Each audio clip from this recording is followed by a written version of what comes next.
Often when people hear about fraud, it's up there and it's going on somewhere else. And, for man, woman on the street, it's very difficult to get their head around because banking is incredibly complicated, finance, capital markets, and all that stuff. One of the things that's very tangible is signature forgery. And you know a lot about this and about the sort of endemic practice that's going on at the moment. Tell us about it.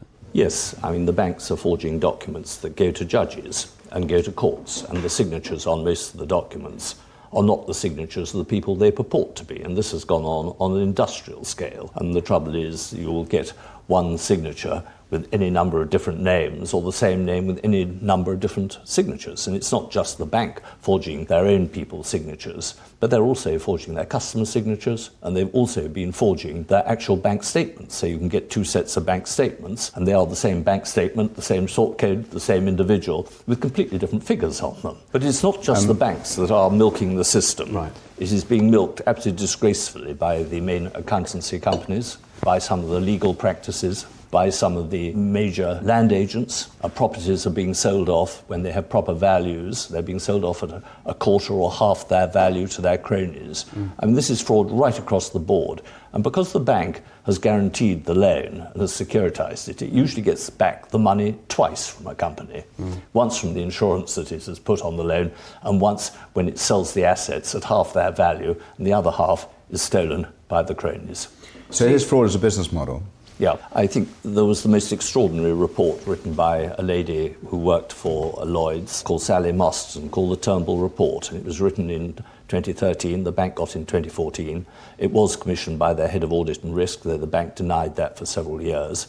So they commissioned the report? Yes. And then denied the report? Absolutely denied they commissioned it. Sally Marston was promptly sacked, but the report laid out over about 155 pages, quite clearly, what had been going on in the bank, the fact that they went ahead with massive rights issues running into many billions of pounds on knowingly fraudulent accounting, and also they'd overlooked a £1 billion fraud. And it lays out the people involved, and it also lays out quite clearly the companies involved.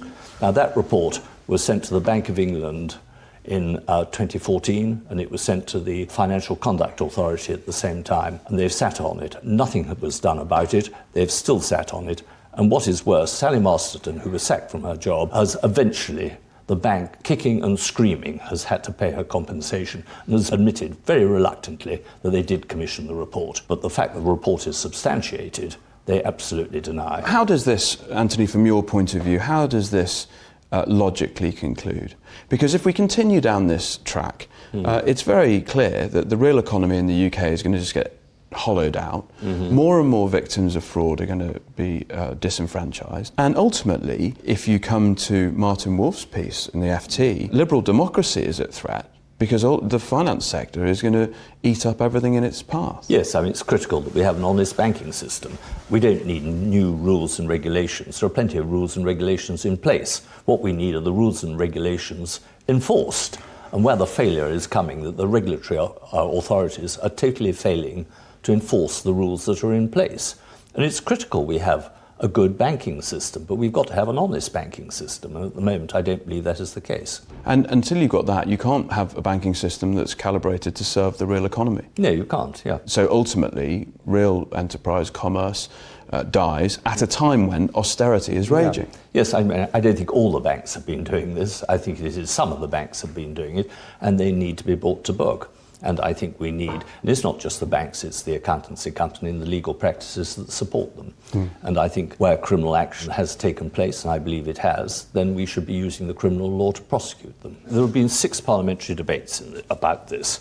And every one of those debates, all the political parties, all 6 or 7, were represented at those debates. And it's the one time that every single MP agreed across party lines that something has gone badly wrong and something needs to be done about it. Right, so at last we've got some kind of cross-party... Yes, all the parties agree on this. Opinion. The worry is that the Treasury Minister then gets up and bats it all into touch. I've actually been going to those debates for 10 years. The first one I went to was in June 2009, and it was about HBOS. And it was powerful. Every single MP was describing how their constituents had ended up being turfed out of their homes, more or less, by the bank for no reason. They hadn't done anything wrong. And it was, real horror stories that you were hearing from all the MPs in the debate. But at the end, the Treasury Minister comes in, doesn't seem to have really acknowledged at all the seriousness of what's been going on, and just says, oh, well, we can't do anything at the moment because we're waiting for a Financial Conduct Authority. I mean, you need a yes investigation. minister moment where the minister gets up and says, I've listened to what you said, and you're absolutely right. We need a full public inquiry into what has gone wrong.